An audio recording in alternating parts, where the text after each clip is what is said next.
Hello everyone, Rahul यार। आज मैं आप लोगों के सामने एक ऐसी स्टोरी को लेकर आया हूँ जिसे सुनने के बाद आपके रोंगटे खड़े हो जाएंगे।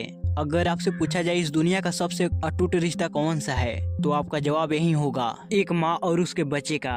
एक माँ अपने बच्चे की रक्षा के लिए किस हद तक जा सकती है, आप लोगों ने सुना भी होगा, देखा भी होगा कि एक माँ के लिए सबसे प्यारा उसका बच्चा ही होता है। मगर आज की कहानी में ऐसा बिल्कुल नहीं है। इस कहानी को पूरी सुनने के बाद आप लोगों के मन में बस एक ही सवाल उठेगा, क्या हर माँ एक जैसी ही होती है? ये वाकया हाल ही में घटी है। जी हाँ, मैं बात कर रहा हूँ सीईओ किलर सूचना सेठ के बारे में। सूचना सेठ कोलकाता वेस्ट बंगाल की रहने वाली है। वो बचपन से ही काफी ज्यादा होशियार थी। वो मास्टरी हासिल की थी फिजिक्स में। उसने एआई की भी प्रॉपर पढ़ाई की थी और उन्होंने हार्वर्ड यूनिवर्सिटी में 2 सालों तक फेलोशिप भी की थी। वो बेटर अपॉर्चुनिटी के लिए बेंगलोर शिफ्ट हो गई। अब सूचना को डेटा साइंस में काफी ज्यादा इंटरेस्ट था।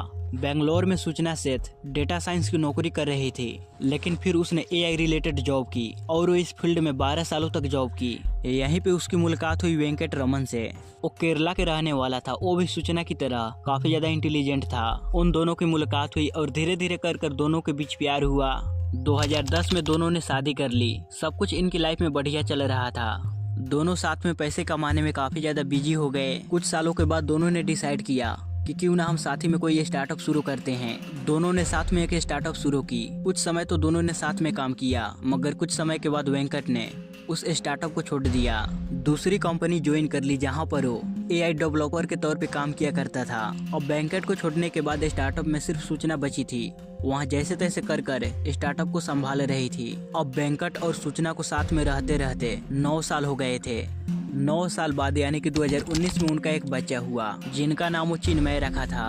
किसी भी फैमिली में बच्चा होने के बाद माँ बाप एक दूसरे के काफी करीब आ जाते हैं अपने बच्चे को खूब सारा प्यार करने के लिए। मगर सूचना और वेंकट के केस में ऐसा नहीं था। उनका बच्चा चिन्मय के पैदा होने के बाद इनके बीच झगड़े होने लगे थे।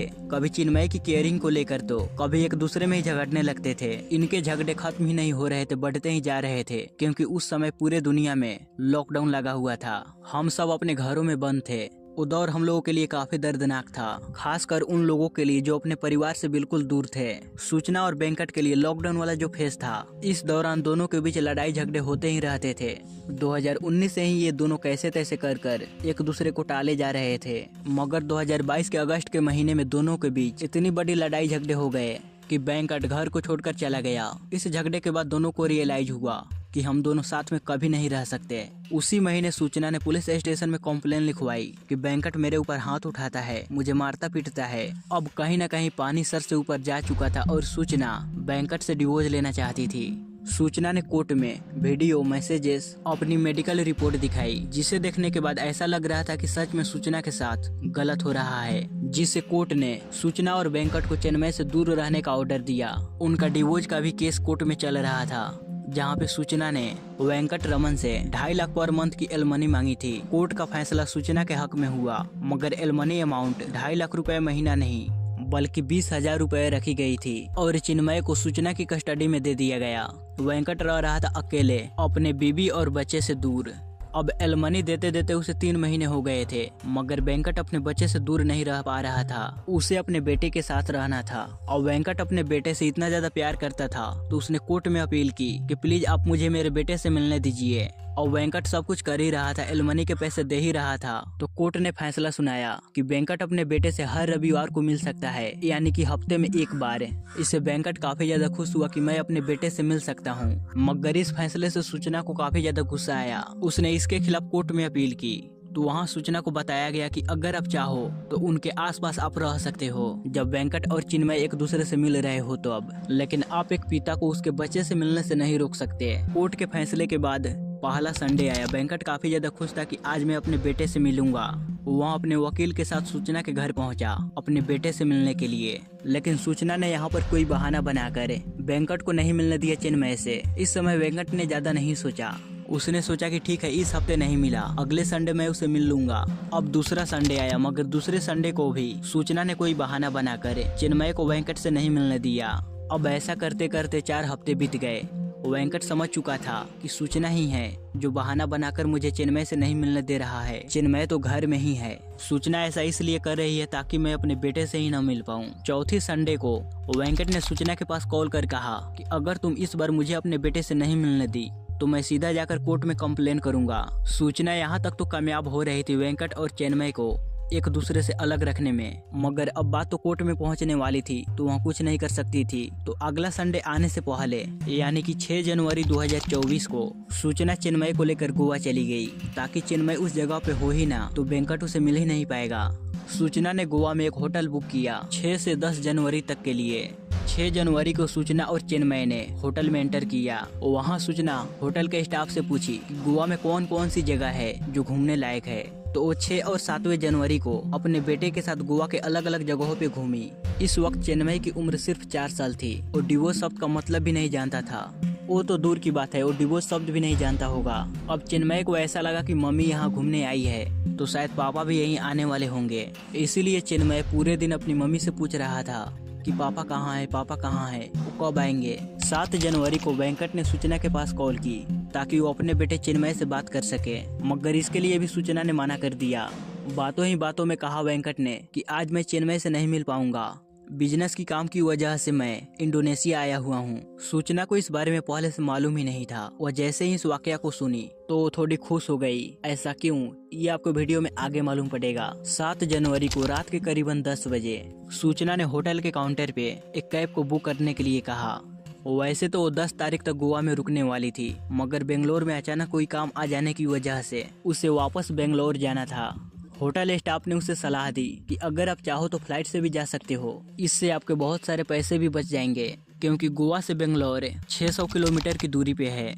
अगर वो रास्ते के माध्यम से जाती है तो उसे 10 से 12 घंटे लगेंगे। अगर कोई काम उसे अर्जेंट है तो वो फ्लाइट से भी तो जा सकती है, पैसे भी कम लगेगा और जल्दी पहुंच जाएगी। लेकिन सूचना ने कहा कि आप टेंशन मत लीजिए, मैं मैनेज कर लूंगी, तुम बस कैब बुक करो। तो मैनेजर ने भी ज्यादा सवाल जवाब नहीं किया। वो अपने जान पहचान के कैब वाले के पास कॉल किया, जिसका नाम था रोय जॉन डिसूजा।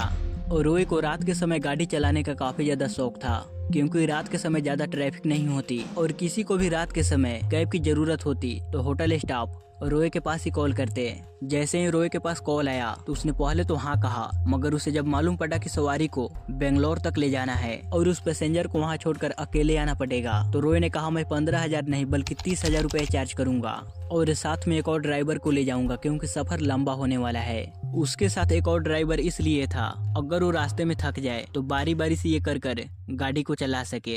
होटल स्टाफ को पहले लगा कि ये सब कुछ जानने के बाद सूचना माना कर देगी, मगर सारी बातें जानने के बाद सूचना इसके लिए मान गई। उसने होटल स्टाफ को यही कहा कि अब जल्दी से रोय को यहाँ आने के लिए बोलो। होटल स्टाफ को सूचना का ये बिहेवियर थोड़ा अजीब लगा, मगर वो कर भी क्या सकते थे। उस रात 12:30 बजे के करीब रोय होटल पहुंचा। सूचना के बैग को उठाकर वो गाड़ी के अंदर रखा। जैसे ही उसने सूचना के बैग को उठाया तो वो बैग उसे बहुत भारी लगा। उसने इस बारे में सूचना से पूछा कि कहीं बैग में अल्कोहल तो नहीं, बैग बहुत भारी है। सूचना ने कहा कि बैग में कपड़े हैं, गोवा में कुछ ज्यादा ही शॉपिंग हो गया इसलिए बैग भारी है। और रोय ने भी सोचा कि शॉपिंग ज्यादा हो गई होगी इसलिए बैग भारी है। इसके बाद ये लोग गाड़ी में बैठे और यहाँ से इनकी लंबी journey Goa to Bangalore start हुई। जर्नी के दौरान रोय ने सूचना से बातें करने की कोशिश की, लेकिन सूचना उससे ज्यादा बातें नहीं कर रही थी। जर्नी के दौरान ड्राइवर पैसेंजर से इसलिए बात करता है ताकि उसे रास्ते के बीच नींद ना आए। कुछ पैसेंजर तो ड्राइवर से बात करते हैं, मगर कुछ वैसे होते हैं जो ड्राइवर से बात करना पसंद नहीं करते। तो रोय को भी यही लगा कि सूचना उन्हीं में से हैं जिन्हें बात करना बिल्कुल भी पसंद नहीं, इसलिए उसके साथ जो आदमी था तो रोय ने उससे बात करना स्टार्ट कर दिया। रात के करीबन 2 बजे गोवा और कर्नाटका के बॉर्डर पे ये लोग पहुंचे। वहाँ पे काफी ज्यादा ट्रैफिक लगा हुआ था, क्योंकि वहाँ आगे एक ट्रक का एक्सीडेंट हो गया था। अब रोय को मालूम था कि सूचना को जल्दी यहाँ से बेंगलोर पहुँचना है, तो उसने सूचना को कहा कि ट्रैफिक में करीबन 3 से 4 घंटे लग जाएंगे। यहीं पास में एयरपोर्ट है, आप टिकट बुक कीजिए, मैं आपको एयरपोर्ट जल्दी छोड़ देता हूँ, आप मुझे ट्रिप का आधे ही पैसे दीजिएगा, आप जल्दी बेंगलोर पहुँच जाएंगे। लेकिन सूचना ने यहाँ पे उसी बात को दोहराई जिस बात को होटल स्टाफ को कही थी कि मुझे फ्लाइट से नहीं, मुझे रोड के माध्यम से यानी कि कैब से बेंगलोर जाना है। और रोय को सूचना की बातें समझ नहीं आई। उसने भी कहा कि चलो यार, हमें क्या करना, हमें तो बस पैसे मिल रहे हैं। ये लोग 4 घंटे तक उसी ट्रैफिक में फंसे रहे और फिर 8 जनवरी को ये लोग कर्नाटका गोवा बॉर्डर क्रॉस की। रोय का दोस्त रोय सूचना अभी बॉर्डर क्रॉस कर रहे हैं। इधर होटल का रूम साफ हो रहा था। जिस कमरे में सूचना ठहरी हुई थी उस कमरे की सफाई कर रहे थे। उन्होंने नोटिस किया कि बेड पे और होटल के टॉवल पे खून के धब्बों के निशान हैं। उन्होंने तुरंत गोवा पुलिस के पास कॉल की। गोवा पुलिस 11 बजे वहां पहुंची। पहले उन्होंने होटल का सीसीटीवी फुटेज को चेक किया तो उन्हें कुछ गड़बड़ लगा। उन्होंने पहले रोय का नंबर निकाला और उसके पास कॉल की। उससे पूछा कि तुम्हारी गाड़ी में सूचना नाम की पैसेंजर बैठी है क्या। उसने रोय से पूछा कि वो अकेली है या फिर उसके साथ बच्चा भी है। ये सुनकर रोय थोड़ा कंफ्यूज हो गया क्योंकि गाड़ी में सिर्फ सूचना ही बैठी थी। उसने कहा कि गाड़ी में कोई बच्चा नहीं है, सिर्फ सूचना ही बैठी हुई है। तो गोवा पुलिस ने कहा कि फोन सूचना को दो। गोवा पुलिस ने उससे पूछा कि तुम्हारा बेटा कहाँ पर है। तो सूचना बिना घबराए पुलिस को बताई कि मैं अपने बेटे को गोवा के ही एक रिलेटिव के यहाँ छोड़ आई हूँ। उसने उस रिलेटिव का एड्रेस दिया। पुलिस को पहले लगा कि शायद हम कुछ ज्यादा ही सोच रहे हैं या फिर हम यूँ कह सकते हैं कि उनकी अंदर से आवाजें आ रही थी कि कुछ ठीक नहीं है। सूचना के बताए गए एड्रेस पे कांस्टेबल गए मगर वहाँ पे कोई घर नहीं था, यानी कि वो एड्रेस नकली थी। और पुलिस का पूरा शक सूचना पे हो गया। पुलिस को ये जानना था कि इस कमरे में जो खून मिला है वो आखिर है किसका। पुलिस फिर से रोय के पास कॉल की और इस बार वो कोंकणी भाषा में रोय से बात की ताकि सूचना को कुछ भी समझ न आए। शायद मैंने कोंकणी को गलत प्रोनाउंसिएशन किया हो। तो ये लोग कोंकणी भाषा में बात कर रोय को कहे कि तुम सूचना को बिना बताए पासी के कोई पुलिस स्टेशन में जाओ, वहाँ पहुँचते हैं तुम मेरे पास कॉल करो, मगर इस बारे में सूचना को मालूम नहीं चलनी चाहिए। और रोय कर्नाटका के चित्रदुर्गा इलाके में एंटर कर चुका था। यहाँ के सारे साइन बोर्ड कन्नड़ा भाषा में थे, जिस वजह से रोय को कुछ भी समझ नहीं आ रहा था। उसने पहले अपने गूगल मैप्स खोला और अपने आसपास पुलिस स्टेशन को ढूंढने लगा। उससे सबसे करीब एक पुलिस स्टेशन मिला जो कि 150 किलोमीटर की दूरी पे था। अब रोय थोड़ा कंफ्यूज होने लगा। उसे मालूम था कि गोवा पुलिस सूचना के पीछे पड़ी हुई है, मगर उसे ये नहीं मालूम था कि आखिर गोवा पुलिस इस औरत के पीछे क्यों पड़ी है। उसने अपनी गाड़ी एक ढाबे के पास रोका। सूचना को कहा कि आप फ्रेश हो जाइए, मैं थोड़ा चाय वगैरह पी लेता हूँ। और रोय और उसके साथी गाड़ी से उतरे और उसे लगा कि सूचना हमें नहीं देख सकते। तो वहीं पे एक आदमी से पूछा कि यहाँ पास में कहाँ है पुलिस स्टेशन। तो उस आदमी ने रोय को बताया कि यहाँ से 5 किलोमीटर की दूरी पे आया मंगला पुलिस स्टेशन है। और रोय सीधा गोवा पुलिस के पास कॉल लगाया और कहा कि मैं आया मंगला पुलिस स्टेशन जा रहा हूँ, जो कि यहाँ से 5 किलोमीटर की दूरी पे है, आप प्लीज लाइन पे ही रहिएगा। अब रोय जैसे जैसे पुलिस स्टेशन की तरफ जा रहा था तो सूचना को भी दिखाई दे रहा था वो अंधी नहीं थी। तो रोय ने सूचना को कहा कि मेरा पेपर वर्क है, इसलिए मैं पुलिस स्टेशन की तरफ जा रहा हूँ। सूचना कहा कि ठीक है, तुम जल्दी वापस आना। वहाँ सीधा अपने गाड़ी से उतरा और भागते हुए पुलिस स्टेशन गया। वहाँ के पुलिस वालों को गोवा पुलिस से बात कराई। उसने सब कुछ सूचना के बारे में समझाया और बताया। कर्नाटका पुलिस रोय के गाड़ी के पास आई सूचना से बात करने के लिए। उसने रोय के गाड़ी से सूचना के बैग को निकलवाया तो बैग में कपड़े और बच्चों को खिलौने थे। उन्होंने कपड़े और खिलौनों को गाड़ी से बाहर निकाला और जो उनके आंखों के सामने था वो देखकर हर किसी के पैरों तले जमीन निकल गई। वे लोग सूचना से पूछे कि ये कौन है। तो सूचना बिना डरे काम ली, कही कि ये मेरा बेटा है। सूचना अपने बेटे की लाश को बैग में रखकर गोवा से बेंगलोर बाय रोड कैब से जाने की प्लानिंग कर रही थी। उसने अपने 4 साल के बेटे का खून किया जिसके साथ वो गोवा घूमने आई थी, जिसके साथ वो 4 साल रही थी, जिसे उसने खुद पैदा किया था। मगर ऐसा क्यों? दरअसल सूचना जब होटल से बाहर निकली थी तो होटल स्टाफ को थोड़ा अजीब तो लगा। जब वो होटल में एंटर की थी तो उसके साथ उसका बच्चा चिन्मय था, मगर जब वो होटल से बाहर आई तो उसके साथ सिर्फ एक बैग था और होटल के कमरे में होटल स्टाफ को खून के धब्बे भी मिले थे। ये देखते ही होटल स्टाफ ने पुलिस के पास कॉल लगाया और पुलिस तुरंत वहां आई। पहले तो पुलिस सूचना से ये पूछी कि होटल में खून के धब्बे किसके हैं। सूचना ने कहा कि मुझे पीरियड्स हुए थे और खून मेरे ही हैं। फिर उसे पुलिस ने पूछा कि चिन्मय की डेथ कैसे हुई। तो सूचना बताई कि जब मैं 7 जनवरी को सुबह उठी तब चिन्मय पहले से ही मारा पड़ा था। मुझे कुछ समझ नहीं आ रहा था कि मैं अब क्या करूं। पुलिस उसके बातों पे थोड़ी भी यकीन नहीं की क्योंकि वो पहले से ही काफी ज्यादा झूठ बोल चुकी थी। पुलिस पहले रूम की तलाशी की तो उन्हें वहां से कप सिरप के 2 बोतल्स और ब्लड एक्सचेंज मिले। ब्लड का डीएनए जांच करवाया गया जिसे मालूम पड़ा कि ब्लड सूचना का ही था। मगर जब बॉडी का पोस्टमार्टम करवाया गया तो मालूम पड़ा कि चिन्मय का मौत गला घोटने की वजह से हुई है, लेकिन गला हाथों से नहीं, टॉवल से या फिर तकिए से घोटा गया था। चिन्मय के चेहरे पे किसी भी चीज का निशान नहीं था। चिन्मय को जिस समय मारा जा रहा था उस समय शायद वो सो रहा था या फिर शायद उसे कफ सिरप दिया गया था, क्योंकि ये बहुत आसानी से किया जा सकता है कफ सिरप से, नई वाली नहीं पुराने वाली कफ सिरप से। थ्योरी यह है कि सूचना ने चिन्मय को कफ सिरप पिलाया होगा जिससे वो बेहोश हो गया और फिर सूचना ने मारा होगा। मगर सूचना अभी भी पुलिस को यही कह रही थी कि जब मैं सोकर उठी तो मेरा बेटा पहले से ही मारा पड़ा था। जब उसे ये बातें रियलाइज हुआ तो वो होटल के सीजर से अपने नस काटकर खुद की जान लेने की भी कोशिश की, लेकिन जब वो नहीं मरी तो होटल के टावर से खून पूछा और वहाँ से वो चिन्मय की लाश को बैग में रखकर बेंगलोर के लिए निकल गई। अब ये बातें तो कंफर्म हो गई कि सूचना ने ही अपने बेटे को मारा है एविडेंस भी मिले और तो और पोस्टमार्टम रिपोर्ट भी कंफर्म हो चुकी है इस पॉइंट तक। आखिर उसने ऐसा करा क्यों, अपने ही बेटे को उसने क्यों मारा।